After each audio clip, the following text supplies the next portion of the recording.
नमस्कार दोस्तों, आप सभी का एक बार फिर से स्वागत है आपके अपने YouTube चैनल स्टडी किंग पे।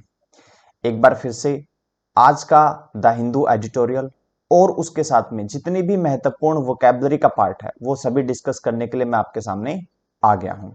तो दोस्तों, मेरा नाम सुखवीर है और आज मैं आप लोगों के साथ आज का जो एडिटोरियल है वो डिस्कस करने वाला।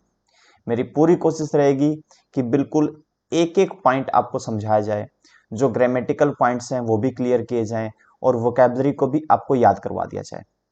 तो दोस्तों, आज का जो एडिटोरियल है उसकी हेडिंग है एग्जाम फियर। तो आप समझ ही गए होंगे कि किसके ऊपर है।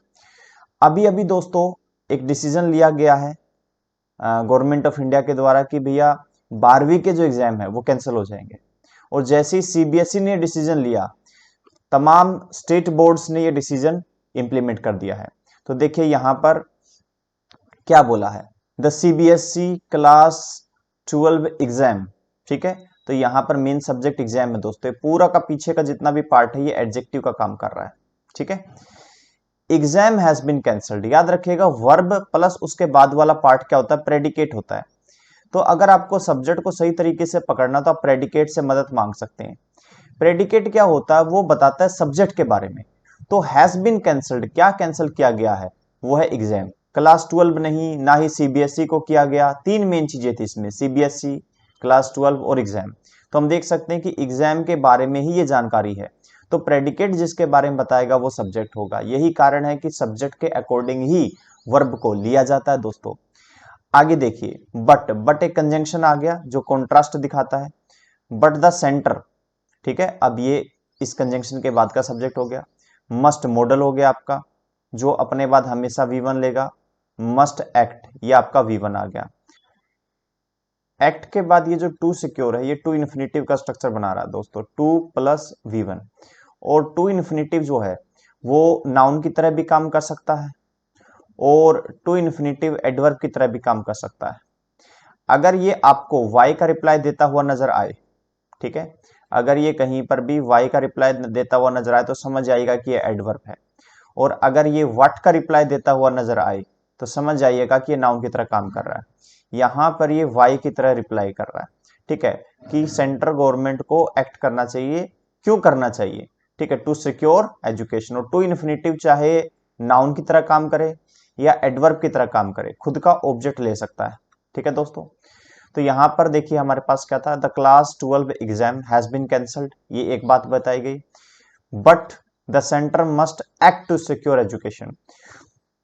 एडिटर का कहना है कि 12वीं क्लास के जो एग्जाम है वो कैंसिल हो गए हैं, लेकिन सरकार को कुछ एक्ट करना पड़ेगा, कुछ स्टेप्स लेने पड़ेंगे जिससे कि वो एजुकेशन है, जो पढ़ाई लिखाई है, जो ज्ञान है, जो नॉलेज है, उसको सिक्योर कर सके। क्योंकि एग्जाम ही वो माध्यम होते हैं जिससे कि हम किसी स्टूडेंट को ये प्रेरित करते हैं कि वो पढ़े, अच्छे से ज्ञान को ले, ताकि उसको एग्जाम के अंदर डिलीवर कर सके। अगर एग्जाम्स नहीं होंगे तो उससे बच्चे की नॉलेज पर इफेक्ट पड़ेगा दोस्तों। ठीक है, तो आगे बढ़ते हैं और देखते हैं कि आज के एडिटोरियल के अंदर क्या क्या बातें बताई गई है। सेवरल, सेवरल जो है दोस्तों हमारा डिटरमिनर है। एडजेक्टिव से ही निकल कर आते हैं डिटरमिनर दोस्तों। सेवरल एनेक्सिटीज फेस्ड बाई स्टूडेंट्स, ये स्ट्रक्चर मैं कई बार बता चुका हूं, एक बार दोबारा से समझ लीजिए इसको।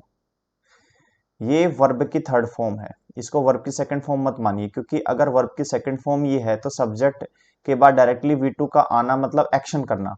लेकिन ये जो फेस्ड है, ये एक्शन इस सब्जेक्ट के द्वारा नहीं किया जा रहा है, जबकि ये जानकारी इसके बारे में है और ये इसके बारे में ऐड करके जानकारी दे रहा है ये स्ट्रक्चर। तो अगर किसी नाउन के बारे में एडिशनल जानकारी मिलती है आपको, देखिए जो वर्ब की थर्ड फॉर्म है और जो वर्ब की फोर्थ फॉर्म है, इनका खास ध्यान रखिएगा। ये कई काम कर सकते हैं। वर्ब की थर्ड फॉर्म मेन वर्ब का काम तो करती ही करती है, इसके साथ साथ ये एडजेक्टिव का काम भी कर सकती है। ठीक है, और ये एडजेक्टिवल स्ट्रक्चर भी बना सकता है। वर्ब की फोर्थ फॉर्म मेन वर्ब का काम कर सकता है। वर्ब की फोर्थ फॉर्म किसी नाउन का काम कर सकता है। ठीक है, और वर्ब की फोर्थ फॉर्म दोस्तों एडजेक्टिव का काम भी कर सकता है। ठीक है, तो अगर वर्ब की थर्ड फॉर्म प्लस आगे कोई स्ट्रक्चर आता है, ठीक है, इस तरीके से अगर मिलता है और आप पाते हैं कि ये पूरा का पूरा पार्ट जो है जिस नाउन या प्रोनाउन के साथ इसको रखा गया है, ठीक है, उसके बारे में ऐड करके जानकारी दे रहा है, तो आप इसको एडजेक्टिवल स्ट्रक्चर मानेंगे। ठीक है, ठीक उसी तरीके से आपके पास नाउन या प्रोनाउन है और उसके बाद वर्ब की फोर्थ फॉर्म आ गई डायरेक्टली और उसके बाद एक स्ट्रक्चर है, ठीक है, उसी को कंटिन्यू कर रहा है। तो ये वाला पार्ट भी आप क्या है इसके बारे में ऐड करके जानकारी अगर दे रहा है तो इसको भी हम एडजेक्टिव का स्ट्रक्चर मानेंगे। तो ये इंपॉर्टेंट बात है। तो यहाँ पर फेस्ड बाय स्टूडेंट्स जो है एनेक्सिटीज के बारे में क्या है एडिशनल जानकारी दे रहा है। ठीक है, लेकिन दोस्तों यहाँ पर कोमा लगाकर इसको और बढ़ा दिया गया, यानी कि ये जो पार्ट है ये आगे बढ़ गया, पेरेंट्स एंड स्कूल्स, तो ये वाला पार्ट यहां तक आ गया। ठीक है, तो एडजेक्टिवल जो स्ट्रक्चर है दोस्तों वो कंटिन्यू हो गया स्कूल्स तक। तो हमारा सब्जेक्ट क्या था, हमारा सब्जेक्ट था एनेक्सिटीज। तो इसी वजह से यहां पर जो आया हैव बीन काम्ड, ठीक है, तो ये स्कूल्स के लिए, पेरेंट्स के लिए, टीचर्स की इंफॉर्मेशन नहीं है। मैंने जैसा कहा कि जो प्रेडिकेट होता है, ठीक है, सब्जेक्ट प्लस प्रेडिकेट, यही सेंटेंस का मेन आधार होता है। तो जो प्रेडिकेट होगा दोस्तों वो प्री यानी कि पहले वाले के बारे में बताने का काम करेगा। टू टेल, इसका मतलब होता है टू टेल। ठीक है, और पहले कौन है दोस्तों, सब्जेक्ट। तो प्रेडिकेट हमेशा सब्जेक्ट के बारे में बताने का काम करता है। प्रेडिकेट का सबसे मेन पार्ट होता है वर्ब, ठीक है, वर्ब, और सब्जेक्ट का सबसे मेन पार्ट होता है दोस्तों नाउन या फिर प्रोनाउन। ठीक है, तो अगर वर्ब प्लस उसके बाद का स्ट्रक्चर जो है वो प्रेडिकेट बनता है, वो उसका सब्जेक्ट अगर खोजना अपने को तो हम देख लें किसके बारे में बता रहा है। तो यहां पर देख सकते हैं हम लोग ये जो इन्फॉर्मेशन हैव बीन काम्ड, ये जो है एनेक्सिटीज के बारे में है। ठीक है, कि भैया जो चिंताएं थी, ठीक है, वो जो है अब शांत हो गई हैं। ठीक है, शांत कर दी गई हैं किसके द्वारा, बाई प्रीपोजिशन हो गया, इसके बाद इसका ऑब्जेक्ट आ जाएगा, बाय द डिसीजन, ठीक है, डिसीजन के द्वारा। ठीक है, और किस बात के लिए था डिसीजन, टू कैंसल, ठीक है, what, the central board of secondary education class 12 examination. ठीक है, ये हो गया। फिर ये क्या है, following a review by the centre. तो ये जो है following the review by the centre, ये जो आपका एडजेक्टिवल स्ट्रक्चर बन जाएगा जैसा कि मैंने आपको यहां पर बताया था। ठीक है, तो ये स्ट्रक्चर बहुत ही कॉमनली इस्तेमाल होते हैं, तो इनका ध्यान रखिएगा। ये एडजेक्टिव का स्ट्रक्चर बन गया आपका यहाँ पे। ठीक है, यहाँ पर पूरा का पूरा आपका जो है टू कैंसल, जो टू इन्फिनिटी था उसका ऑब्जेक्ट था ये पूरा, the central board of secondary education class 12 examination, यहां तक। ठीक है दोस्तों, तो यहां पर बोला कि बहुत सारी चिंताएं जो स्टूडेंट्स, पेरेंट्स और स्कूल फेस कर रहे थे वो सारी की सारी अब शांत हो गई हैं, काम हो गई हैं। किस कैसे हुई है, बाय द डिसीजन, जो डिसीजन लिया गया है कैंसिल करने का 12वीं के एग्जाम्स को। ठीक है, और ये जो है ये किया गया है एक रिव्यू के द्वारा, यानी कि एक रिव्यू के बाद ही इसको फॉलो किया गया है। ठीक है, जब चीजों को समझा गया, परखा गया कि भैया कैसे क्या चीजें हो सकती हैं, तो सारी चीजों को ऑब्जर्व करने के बाद ये फैसला लिया गया कि 12वीं के जो एग्जाम्स हैं वो अब नहीं होंगे। ठीक है, अब आगे देखिए, अगर आगे देखें इस फुल स्टॉप के बाद तो डायरेक्टली क्या आ गया आपके पास, वर्ब की थर्ड फॉर्म आ गई। मैंने कहा भैया वर्ब की थर्ड फॉर्म अगर आएगी इस तरीके से तो एडजेक्टिव का काम कर सकती, ये यहाँ पे एडजेक्टिव का काम करे क्योंकि मेन वर्ब तो नहीं हो सकती बिल्कुल स्टार्टिंग में। ठीक है, तो second by the carnage wrought by the second wave of the pandemic, ये पूरा का पूरा जो स्ट्रक्चर है ना दोस्तों यहां से लेके यहां तक, ये पूरा का पूरा एडजेक्टिव का काम कर रहा है। ठीक है, अब ये जिसके कोमा के बाद जो नाउन या प्रोनाउन आएगा ना उसी के लिए एडिशनल जानकारी दे रहा होगा, यानी गवर्नमेंट। देखो क्या ये गवर्नमेंट के बारे में ऐड करके जानकारी दे रहा है। एडजेक्टिव का मेन फंडा ही ये है दोस्तों, एडजेक्टिव का फंडा ही ये है कि वो ऐड करके जानकारी देता है नाउन या फिर प्रोनाउन के बारे में। ठीक है, तो उसका स्ट्रक्चर भी यही काम करेगा। Second by the carnage, carnage का मतलब देख लेते हैं एक बार, उसका मतलब होता संहार। ठीक है ना, तबाही एक हिसाब से, किलिंग, एनिहिलेशन, अपोजिट हो जाएगा बर्थ, क्रिएशन। ठीक है, तो अब देखो यहां पे carnage wrought by the second wave of the pandemic, second का मतलब क्या होता है, हिलना, यानी कि अब क्योंकि जानकारी गवर्नमेंट के बारे में तो इसको गवर्नमेंट से कनेक्ट करके समझने का प्रयास करो। गवर्नमेंट जो बिल्कुल हिल चुकी है, किसकी वजह से, जो संहार, जो तबाही मची है second wave of the pandemic की वजह से। ठीक है, अब आपको समझ आएगा, अब यही सब्जेक्ट है। ठीक है, गवर्नमेंट आपका सब्जेक्ट बन जाएगा, यहां से स्टेटमेंट स्टार्ट हो रही है। हैड लिटल चॉइस, ठीक है ना। तो हैड यहाँ पे मेन वर्ब का काम कर रहा है दोस्तों, इसका ऑब्जेक्ट क्या हो जाएगा, little choice. Government had little choice, little choice किसके पास थी, गवर्नमेंट के पास, ठीक है। बट आगे कॉन्ट्रास्ट आएगा, to act against possible fresh cluster of infection, ठीक है, although that will mean considerably limited opportunities for students, ठीक है। तो यहां तक देखते हैं, आगे इस फोर के बाद हमारे पास स्टूडेंट्स, तो यहां लिख देता हूं ताकि इसको समझना आसान रहे। तो देखते हैं यहां से लेकर यहां तक क्या कहा गया।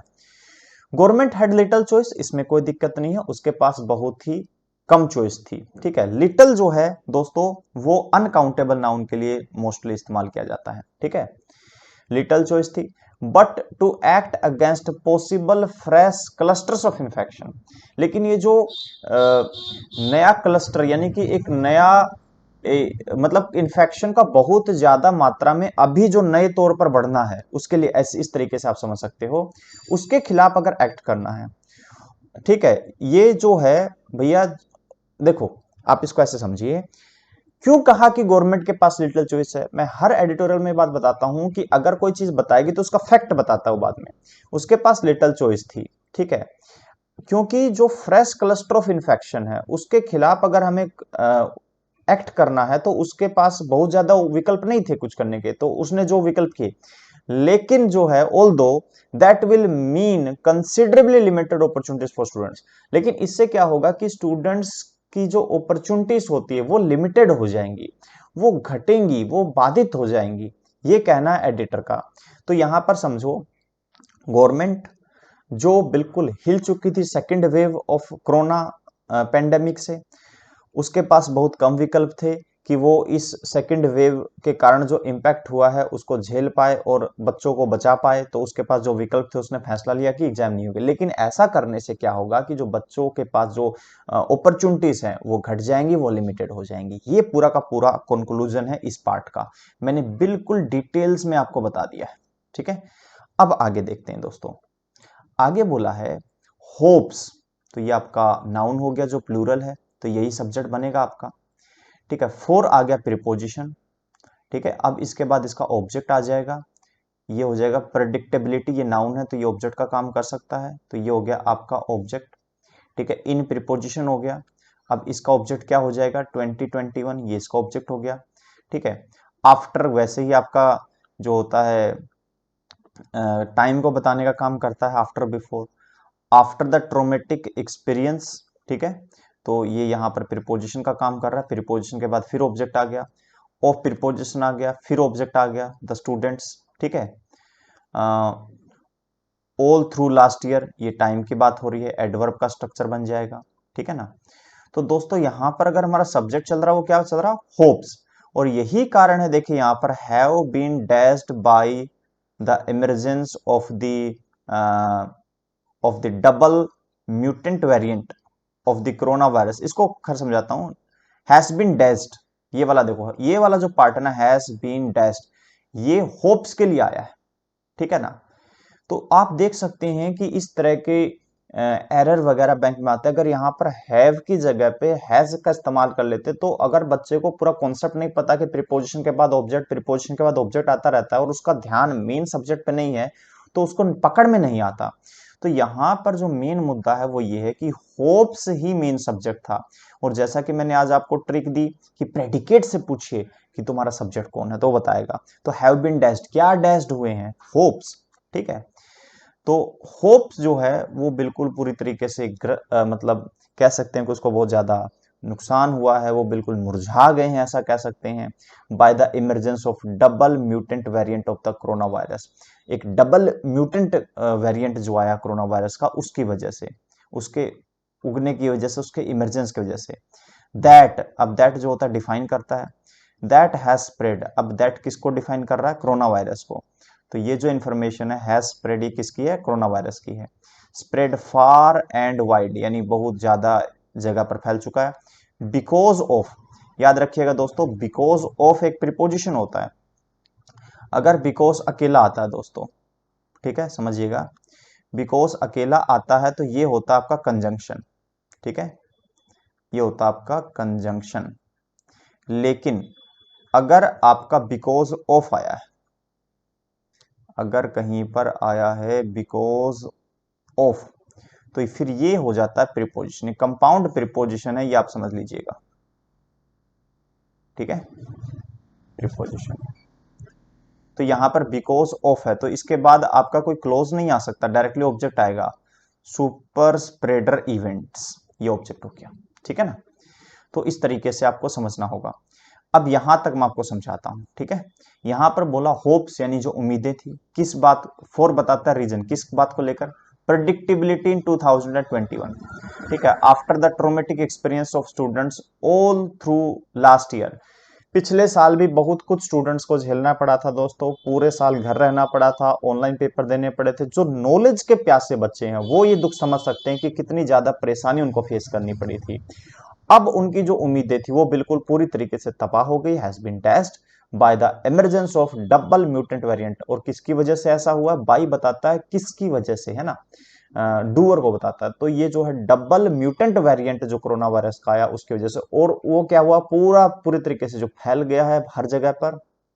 ठीक है, क्यों फैला ऐसा, उसका रीजन बता रहा है, because of super spreader events. अब ये सुपर स्प्रेडर इवेंट्स कौन सी हैं, इसका आइडिया लगाना आपके लिए बहुत ज्यादा मुश्किल नहीं है दोस्तों। ठीक है, जो इतनी बड़ी बड़ी रैलियां हुई, जो पॉलिसियों में गलतियां हुई, वो सारी चीजें। आगे देखिए दोस्तों, the government and prime minister Narendra Modi. मैं बार बार कह चुका हूं, प्राइम मिनिस्टर के बाद नाम आ गया तो आर्टिकल दा नहीं लगेगा। ठीक है, तो हमारा सब्जेक्ट हो गया the government and prime minister Narendra Modi, क्योंकि सब्जेक्ट प्लूरल तो वर्ब प्लूरल आ गया। वर ऑब्वियसली एंक्सियस। ठीक है, तो ये एडजेक्टिव है दोस्तों, एंक्सियस। ठीक है, एंक्सियस कौन है, ये दोनों ही, गवर्नमेंट भी और नरेंद्र मोदी भी। To be seen as acting decisively on the examination question after a long phase of dithering. देखिए डिथर मतलब क्या होता है, डिथरिंग का मतलब हो जाएगा द्विधा, हेजिटेशन, वेवरिंग। वेव क्या होता है, वेव क्या होता है, क्योंकि अनस्टेडी होती है ना वो, तो इसलिए उसको हेजिटेशन के साथ लिया जा सकता है। विल पावर और और जो सर्टेनिटी है वो हो जाएगा सेम मीनिंग के वर्ड। ठीक है, और ट्रोमेटिक मैं बताना भूल गया शायद, पेनफुल, अलार्मिंग, यहां पर बोला था ना, ट्रोमेटिक एक्सपीरियंस यानी कि जो पिछले साल हमने जो झेला, जिस तरह से बहुत ही ज्यादा दुख की समस्या थी, वो मतलब दुखी कर देने वाला जो काल था वो हमने झेला। ठीक है, अब देखो दोस्तों यहां पर क्या बोला, डिथरिंग इन फॉर्मुलेटिंग ए नेशनल रेस्पॉन्स, यहां तक देखते हैं। गवर्नमेंट और प्राइम मिनिस्टर नरेंद्र मोदी वो बहुत ज्यादा एक हिसाब से एंक्सियस थे, घबराए हुए थे, to be seen as acting decisively, ताकि वो ये दिखा सके कि भैया हम बहुत ज्यादा अच्छे तरीके से डिसीजन ले रहे हैं ऑन एग्जामिनेशन क्वेश्चन। ठीक है, after a long phase of dithering in formulating national response, तो यहां पर साफ बोला है, after a long phase of dithering in formulation national response, यानी नेशनल रेस्पॉन्स को फॉर्मुलेट करने में बहुत ज्यादा डिले हुआ है यहां पर। ठीक है ना, उसको लेकर दुविधा थी, समस्याएं थी, समझ नहीं आ रहा था कि इलेक्शंस पे ध्यान दिया जाए या एक अच्छी पॉलिसी बनाई जाए जिससे कोरोना वायरस को कर्ब किया जा सके, कंट्रोल किया जा सके। तो उन्हीं चीजों पर हाईलाइट करते हुए एडिटर यहां पर उस चीज की तरफ इशारा कर रहे हैं। आगे देखिए दोस्तों, द डिसीजन, अब किस डिसीजन की बात हो रही है, देखिए, टू कैंसल। आगे देखते हैं, the crucial class 12 public examination and replace it with an objective assessment for certification will help boards of education in the state to move in the same direction। ठीक है, तो यहां पर बोला है कि ये जो फैसला लिया गया है कि ये जो बहुत बड़ा एग्जाम होता है, देखो दोस्तों लाखों करोड़ों बच्चे जो है बैठते हैं इस एग्जाम में, तो उसको रिप्लेस कर देना एक ऑब्जेक्टिव असेसमेंट के द्वारा। ठीक है, फॉर सर्टिफिकेशन, ताकि उनको एक पर्टिकुलर सर्टिफिकेट मिल सके जिससे कि वो आगे एडमिशन वगैरह ले सके। Will help the board of education in the state to move in the same direction, तो उनको इससे मदद मिलेगी कि वो इसी डायरेक्शन में आगे बढ़ सकें। आगे देखिए, सम पॉइंटर्स, क्या पॉइंट्स है कुछ, to an assessment scheme can be found in the CBSE submission to the supreme court last year. तो कुछ पॉइंटर्स हैं जो हम देख सकते हैं असेसमेंट स्कीम के अंदर, जो हमें मिले थे कब, जब सीबीएसई ने सबमिट किया था क्या, सुप्रीम कोर्ट में कुछ चीजें सबमिट की थी लास्ट ईयर, तो वहीं से निकाल के लेके आ रहे हैं editor. When the pandemic prevented the completion of class 12 examination, तो लास्ट ईयर भी क्लास 12 एग्जामिनेशन नहीं हो पाए थे, तो तब जो है सीबीएसई ने क्या सबमिशन डाला था, क्या सबमिट किया था कोर्ट में लास्ट ईयर, तो उसके बारे में देखते हैं। For students who could not take the examination as in Delhi, internal, practical, and project assessment was proposed as a proxy to arrive at result, with an option to improve performance at a subsequent examination. देखिए यहाँ पर important बात क्या है कि भैया जो exam नहीं दे पाए, तो उनके लिए क्या बोला कि जो इंटरनल है, प्रैक्टिकल है और जो प्रोजेक्ट असेसमेंट है, असेसमेंट का मतलब तो मूल्यांकन, एवेल्युएशन, तो उनके आधार पर उनके आधार पर जो है एक रिजल्ट तैयार किया जा सकता है, ठीक है। उसमें ऑप्शन होगा कि अगर कोई स्टूडेंट अनसेटिस्फाइड है अपने रिजल्ट्स को लेकर, तो वो क्या कर सकता है कि वो इंप्रूव के लिए पेपर दे सकता है, ठीक है। ये प्रपोजल था लास्ट ईयर, ठीक है। The board must now come up with a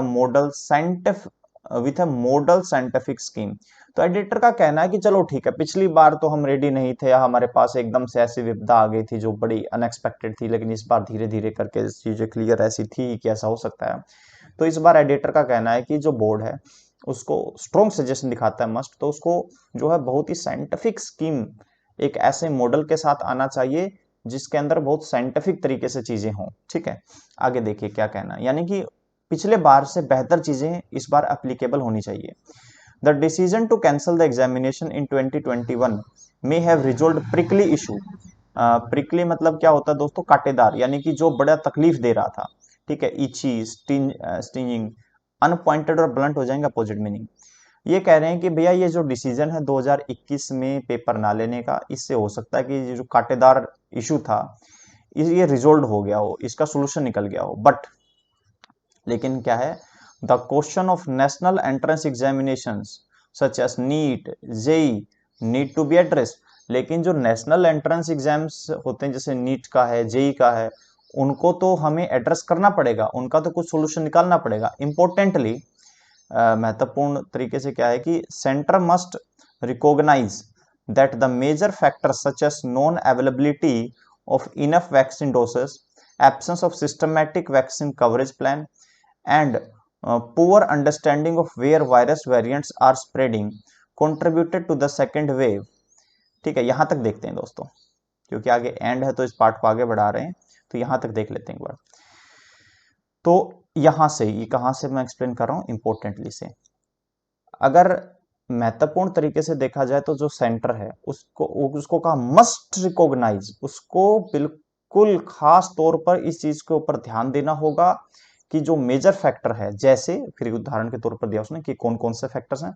non availability, ठीक है, non availability of enough vaccine doses, vaccine doses की नॉन अवेलेबिलिटी होना इनफ मात्रा में, absence of systematic vaccine cover, एक सिस्टमैटिक तरीके से कवर नहीं हो रहा है इनके हिसाब से, जो वैक्सीन है वो पूरे अच्छे तरीके से लोगों को तक नहीं पहुंच पा रही है, नहीं लग पा रही है लोगों को। पुअर अंडरस्टैंडिंग, और एक पुअर अंडरस्टैंडिंग जो रही, जिसको गवर्नमेंट समझ नहीं पाए कि वेरियस वेरिएंट्स कहां पर फैल रहा है, ठीक है, उसका जो अभाव रहा, उस अंडरस्टैंडिंग का जो अभाव रहा, वो उनकी वजह से जो है सेकंड वेव जो है, ये सारे जो फैक्टर्स है ना, इनकी वजह से सेकंड वेव और ज्यादा प्रबल और ताकतवर हुई। And may in fact cos a third, और एडिटर का डर है कि इसकी वजह से एक थर्ड वेव भी आ सकती है। फॉर इंस्टेंस, अभी के लिए अगर देखें, there is better comprehension, comprehension मतलब होता है understanding, in Britain of where the variant of concern initially isolated from India. B1 ये नाम दिया गया है, ठीक है दोस्तों, ये नाम है इस वेरिएंट का, ठीक है। Is spreading in that country because it has a robust genome sequencing programme.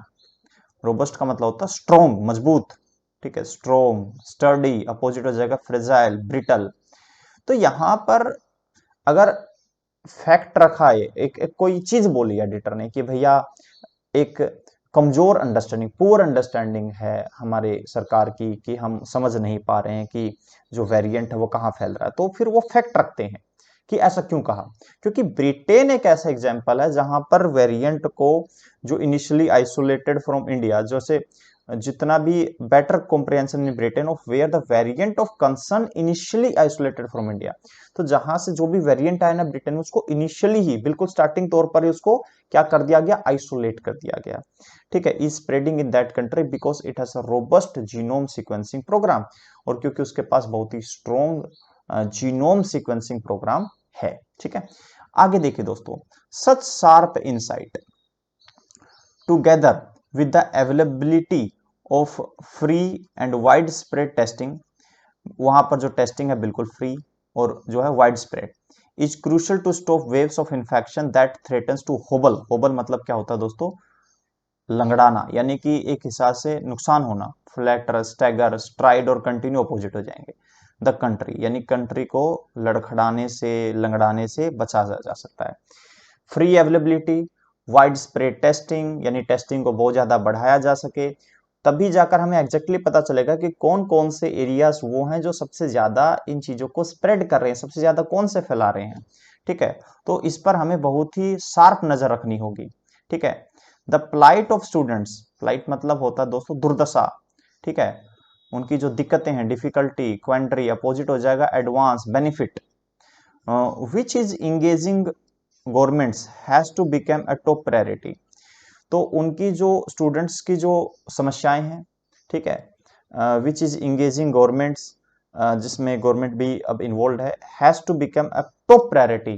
तो वो गवर्नमेंट के लिए एक टॉप प्रायोरिटी होनी चाहिए कि जो स्टूडेंट्स की जो समस्याएं हैं, जैसे कि भैया पहले बताया कि जो एंट्रेंस एग्जाम्स हैं उनका क्या होगा। ठीक है, एग्जाम्स किस हिसाब से लगेंगे। अब देखिए एक एग्जाम्पल दिया, Singapore has just approved mRNA vaccine coverage for children 12 years and older. तो सिंगापुर ने क्या है कि mRNA वैक्सीन को हरी झंडी दी है, जिसमें 12 साल के और उससे ज्यादा के बच्चों को वो लगाया जा सकता है। Just as the US regulator FDA, US का एक रेगुलेटर है FDA, has for 12 to 15 years old. और ऐसा मतलब दो देशों का एग्जाम्पल लिया इन्होंने, एक यूएस का, ठीक है, एक सिंगापुर का, और कहा कि वहां पर बच्चों को जो है अब वैक्सीनेट किया जा रहा है। Britain has thought of 100 extra tuition hours for schools from 2022। और ब्रिटेन में जो है 100 घंटे पढ़ाई के जो है और एक्स्ट्रा कर दिए जाएंगे, बढ़ा दिए जाएंगे। There can not be an interminable wait for the vaccine to trickle down to all.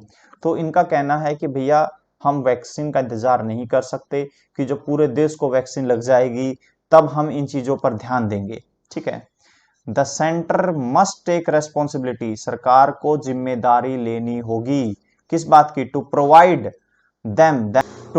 Them का मतलब यहां पर है दोस्तों जो आपका वैक्सीन है। ठीक है, यानी कि ये बच्चों तक भी, टू एवरीवन इंक्लूडिंग, यहां पर खास तौर पर बोला है कि बच्चों को भी ये प्रोवाइड होनी चाहिए, क्योंकि अभी 18+ को मिल रही है, पहले 40+ को मिल रही थी। तो दोस्तों बच्चों की बारी कब आएगी? क्योंकि उनको भी तो कोरोना का खतरा है, और थर्ड वेव में यह कहा जा रहा है कि सबसे ज्यादा अगर किसी के ऊपर उसका इंपैक्ट हो सकता है तो वो है बच्चे, छोटे बच्चे। ठीक है, तो यहाँ पर ट्रिकल डाउन एक इडियम था जिसका मतलब होता है कम, गो और अपीयर स्लोली और ग्रेजुअली। ठीक है, अब बात कर लेते हैं दोस्तों कल के क्वेश्चन की, जो कल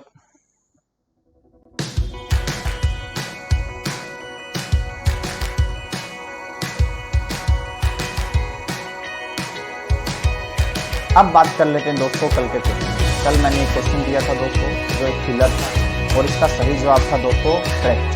ठीक है, एक लकी स्टूडेंट को मैं जरूर इंक्लूड करता हूं, तो आज जिस स्टूडेंट को मैंने यहाँ पर इंक्लूड किया है, जिसका स्क्रीनशॉट मैं यहाँ पर दिखा रहा हूँ, आपके साथ शेयर कर रहा हूँ, वो है सिंह दीपक। ठीक है, तो इनके द्वारा दिया गया जवाब बिल्कुल सही था। आज के जो क्वेश्चन नमस्कार दोस्तों, आप कमेंट करके आप सभी का एक बार फिर से स्वागत है आपके अपने YouTube चैनल स्टडी यहाँ पर सेम मीनिंग का वर्ड एक बार फिर से मैं आपके सामने हाजिर हूँ दोस्तों। भी गया था द हिंदू एडिटोरियल जो है के साथ साथ जितनी भी इंपॉर्टेंट वोकैबुलरी है वो सब भी मैं आपके साथ डिस्कस करने वाला हूं। तो देखते हैं 2 जून को आज यानी के कि एडिटोरियल आज से के ही मिल दिन जाएगा। कौन कौन तो से आपका जो भी महत्वपूर्ण जवाब वोकैबुलरी होगा हमें डिस्कस वो करनी आप है कमेंट कर और मुझे आज के एडिटोरियल में ठीक है कौन दोस्तों, सा अगर आप इंपॉर्टेंट मेरे साथ टॉपिक जुड़ना डिस्कस चाहते किया हैं गया है। व्हाट्सएप तो ग्रुप में आइए ऐड स्टार्ट होना करते हैं चाहते हैं तो दोस्तों। ये नंबर नोट कर लें, वो है दोस्तों 10th रिवाइवल। यहाँ पर 9726667770। आप देख सकते हैं किस आप इस टॉपिक पर के अपना ऊपर नाम डिस्कशन है, ऑन और बूस्टिंग अपनी इंडियन स्टेट का इकोनॉमी, नाम लिखकर मुझे यानी भेज इंडियन दें, तो मैं इकोनॉमी को आपको एक बूस्ट व्हाट्सएप करना, ग्रुप में ऐड कर दूंगा उसको जहां पर आपको ऊंचाई पर डेली लेकर जाना, एडिटोरियल प्लस वोकैबुलरी उसके प्रोवाइड अंदर की जाएगी। पॉजिटिव रिजल्ट्स तो लेके आज की आना, क्लास में इतना ही इसके दोस्तों, ऊपर कल फिर से आपसे डिस्कशन है। मिलेंगे। तो और हमें ये अगर पता ही है आपको मेरा दोस्तों कि प्रयास कोरोना अच्छा की लगा वजह हो, से मेरी वीडियो अच्छी हमारे लगी देश हो, की जो तो इकोनॉमी लाइक है वो और शेयर बहुत जरूर ज्यादा कर दें। Thank you so much. टूट चुकी है, हैव अ गुड डे। बहुत ज्यादा उसको